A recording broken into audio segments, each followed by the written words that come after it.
From LinkedIn News, I'm Leah Smart, host of Everyday Better, an award-winning podcast dedicated to personal development. Join me every week for captivating stories and research to find more fulfillment in your work and personal life. Listen to Everyday Better on the LinkedIn Podcast Network, Apple Podcasts, or wherever you get your podcasts. Break language barriers instantly by translating up to 44 languages in real time with the HP AI PC, powered by the Intel Core Ultra processor. With the right tools, work doesn't have to feel like work. Learn more at hp.com/AI PC. Hey, I'm Kwame Christian, and you are about to step into the world of Negotiate Anything, the #1 negotiation podcast in the world where we teach you how to make difficult conversations easier while getting more of what you want in the process. Each episode is packed with practical tips and strategies from the experts. We delve into negotiation, conflict resolution, and leadership skills that are crucial in both business and in life. Whether you're closing a deal, managing a team, or navigating personal relationships, Negotiate Anything provides you with the tools you need to succeed. Our conversations are real, relatable, and most importantly, rooted in practicality. So if you're ready to transform your conversations and elevate your negotiation skills, join me on Negotiate Anything. Subscribe and listen on Apple Podcasts, Spotify, or wherever you love to listen. Let's make every conversation a winning negotiation. Michael, thanks for joining us today. Kwame, it's great to have an opportunity to talk with you. Really looking forward to it. Likewise, my friend. So how about you get us started by telling us a little bit about yourself and what you do? Well, I'm a self-employed management consultant and I specialize in procurement. I'm based in the UK and I've been doing this for nearly 30 years now. So what I do, I work with mostly manufacturing companies, helping their procurement team to negotiate their contracts and improve their costs. So I've been doing that for nearly 30 years now. And I've worked obviously throughout the UK, but Europe, US as well, and China. So it's all about negotiating, my day-to-day job.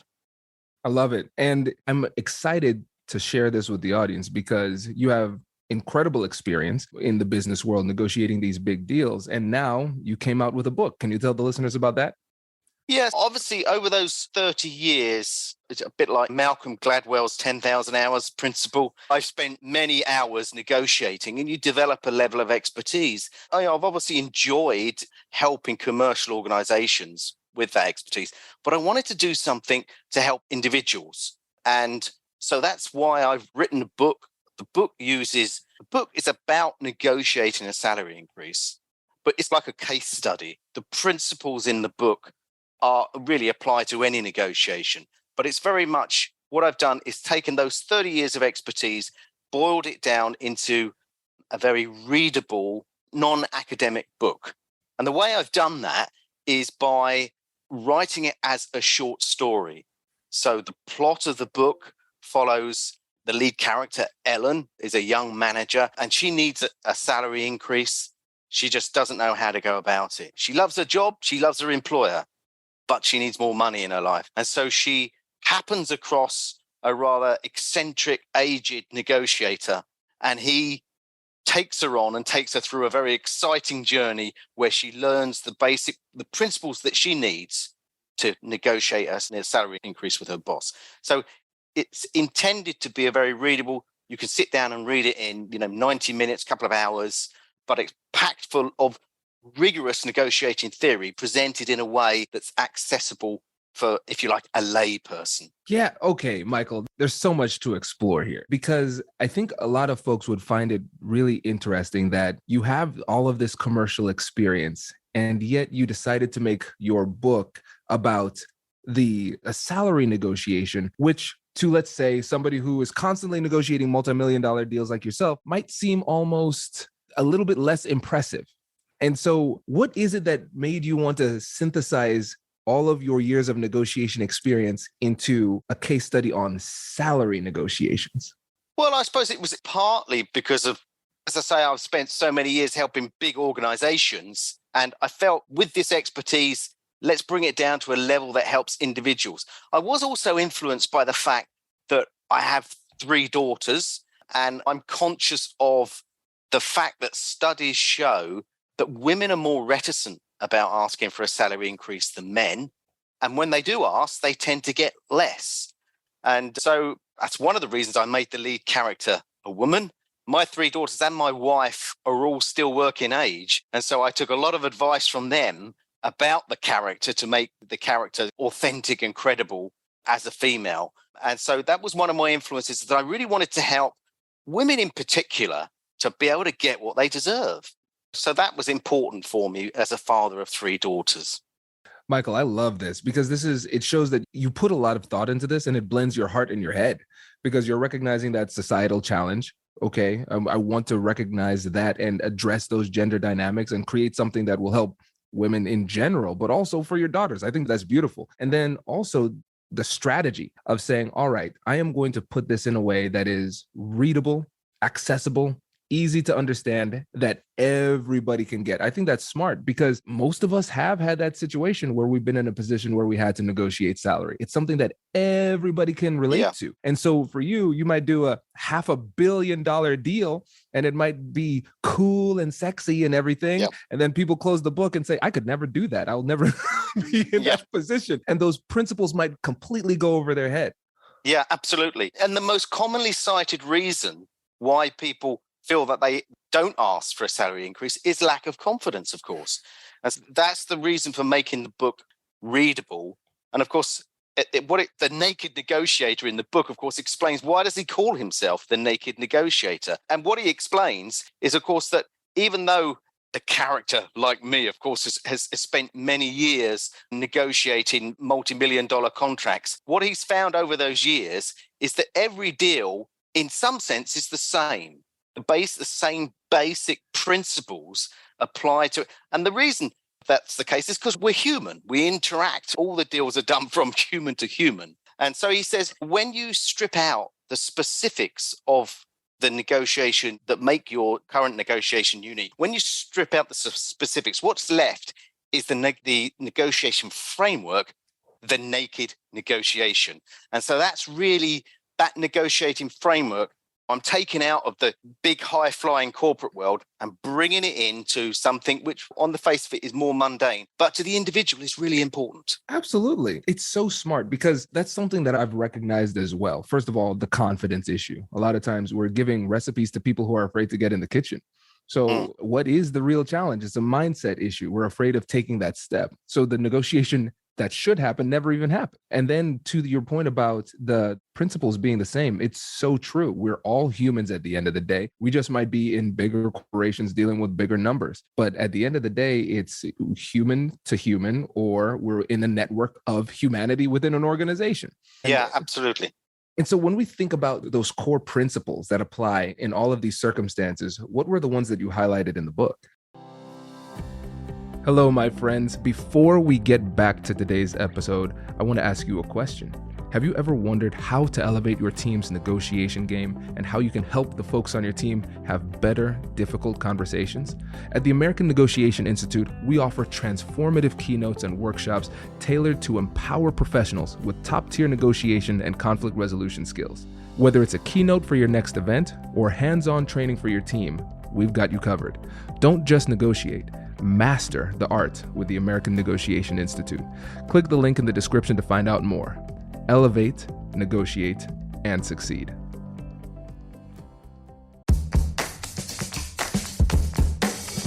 Hey you, I'm Andrew Seaman. Do you want a new job?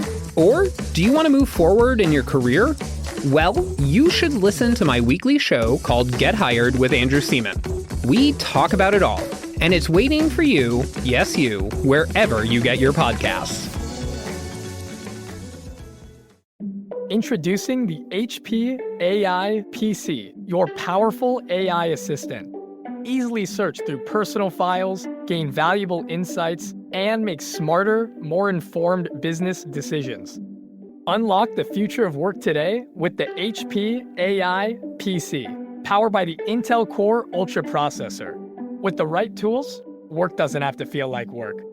Learn more at hp.com/AIPC.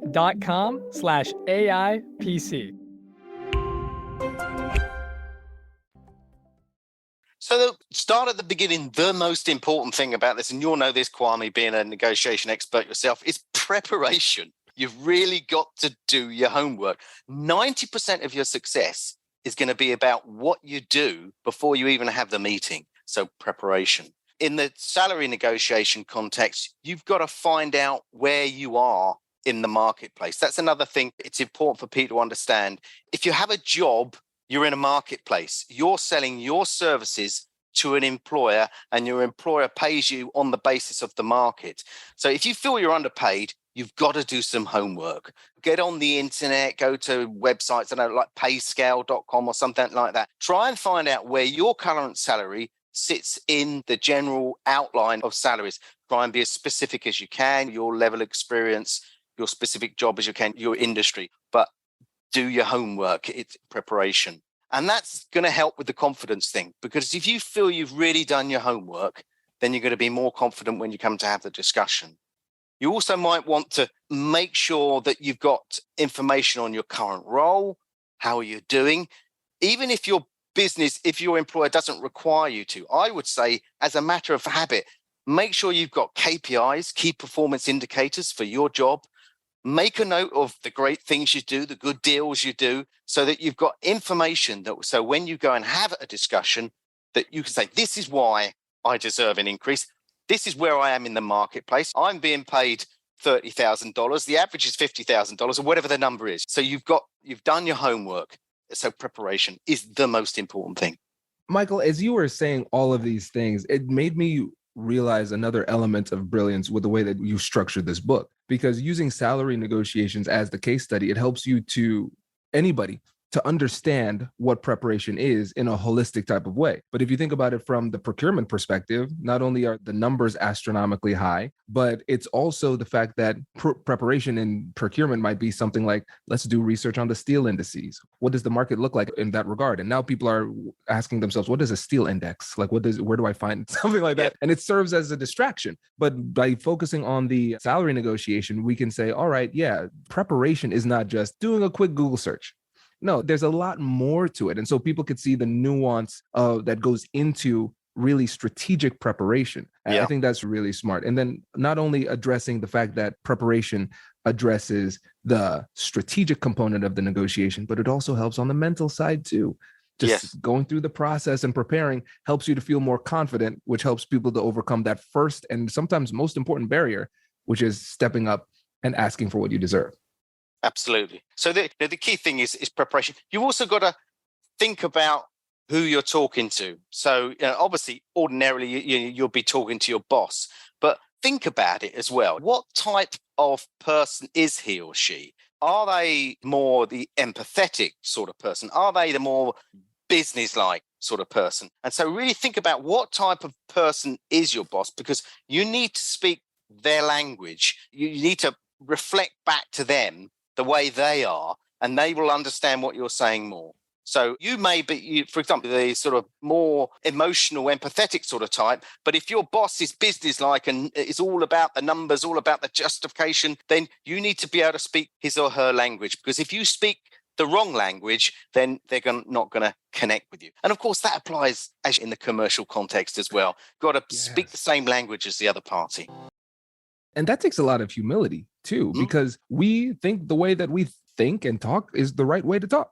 Right? We're very biased to ourselves. And so we have to switch from egocentric persuasion to empathetic persuasion, taking the time to understand how the other person is seeing the situation, feeling about the situation, and their personality style. Because let's say you are somebody who is naturally more empathetic. You like to have deep connections with people and go into the conversation. So you're like, this is empathy. This is how we should communicate. Yeah. And then you talk to somebody else who is just very business oriented, like you said, and that same empathetic approach can come off as almost disrespectful because you're not respecting their boundaries. So you have to understand the other party and adjust as necessary while still being authentic to yourself, but just not catching those cues and adjusting. That could be the difference between success and failure in these conversations. Yeah, absolutely. And I think in that context, I'm really talking about the sort of kind of language that we're using, because ultimately, when you're talking about a salary increase, it is going to be about demonstrating to your boss that you have this value to the business. So it is going to be about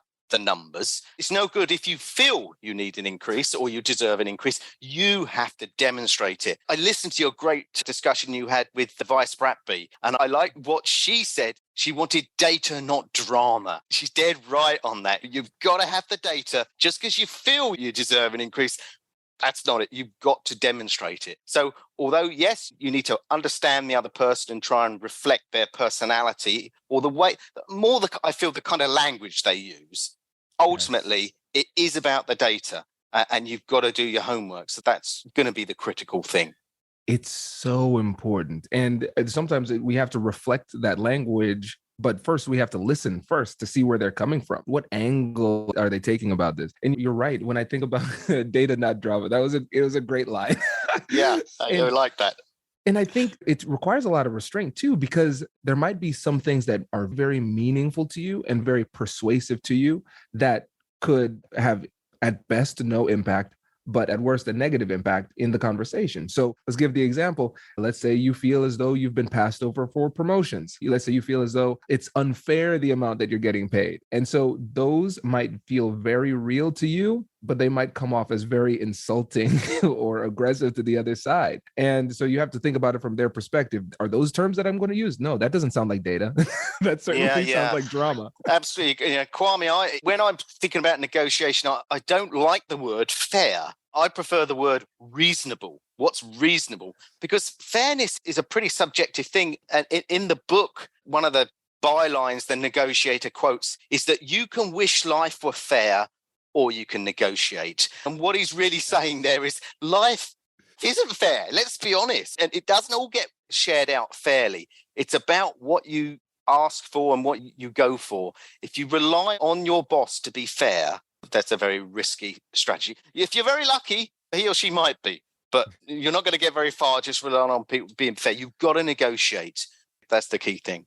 Bingo. And I'm really glad you said that. I honestly, Michael, this is the first time I'm coming out and saying this publicly, but I am against the word fair. It's so mushy because the thing is, as I'm interacting with everybody, I have the concept of fairness in my head, but I don't use that word because I know I'm going to filter it through my own lens and my own biases. And I remember that I was doing some research and I found this really interesting study where they found that fairness is all about perception. Yeah. And if you are in a very good position, you are very unlikely to say something's unfair. But if you feel like you're in a disadvantaged position, you're more likely to say something's unfair and identify that unfairness. So think about if we're watching sports. Nobody after they win the championship says, you know what? Those refs were awful, by the way. They were terrible. Yeah. No, the refs work when it works for us, right? And so we have to remember that what might feel fair to us and feel very real to other people, to us, might not feel the same way to other people. And I like that shift from fair to reasonable because it has a little bit more objectivity and it doesn't come off as an indictment on the other side too.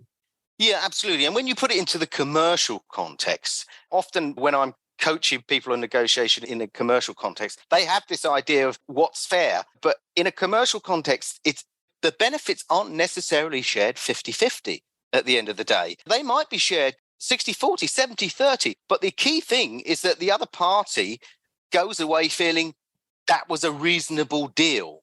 I always say to myself, if I'm having a prolonged negotiation, and it goes on a long time and it's quite complex, and I get to the end of it and I shake hands with the other side and they say to me, thank you, Mike, for all your help. I think, yeah, I've done that right because I've got everything I wanted and they still feel it's reasonable. They still feel I've been reasonable. So, yeah, I prefer the word reasonable more than fair. Fair is, for me, I agree with you, is a bit mushy, a bit too subjective. Absolutely. And let's dig into that word reasonable too. When you are conveying that message to the other side, that what you're asking for is reasonable, or your goal is to come to a reasonable outcome for both parties, how are you communicating that to the other side? Well, I think the key thing here is that we're coming back to Vice's data, not drama. And so I'm using that if I'm in a commercial context, that the market information I've got, actually it's the same with the salary context. We've gone to the market and we've said, what is reasonable? Where do I sit? What is the reasonable price within this marketplace? And so what we're trying to do there is we're depersonalizing it. We're not making it a competition between me and you. We're just saying what we're trying to find out is what's a reasonable outcome for this discussion.